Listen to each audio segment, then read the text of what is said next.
महिलांच्या आर्थिक स्वातंत्र्यासाठी त्यांच्या आरोग्य व पोषणामध्ये सुधारणा करणे आणि कुटुंबातील त्यांची निर्णायक भूमिका मजबूत करण्यासाठी मुख्यमंत्री माझी लाडकी बहीण ही योजना सुरू करण्यात आली आहे.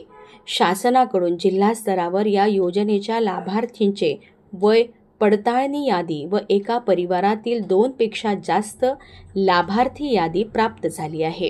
त्या अनुषंगाने बाल विकास प्रकल्प अधिकारी शहरी व ग्रामीण यांच्यामार्फत अंगणवाडी सेविका, मदतनीस व पर्यवेक्षिका यांच्याकडून लाभार्थ्यांचे पडताळणीचे कार्य सुरू आहे. या पडताळणीकरिता यंत्रणेस सहकार्य करावे, जेणेकरून लाभार्थींचे शासन स्तरावरून थांबविलेले लाभ पूर्ववत सुरू करता येईल.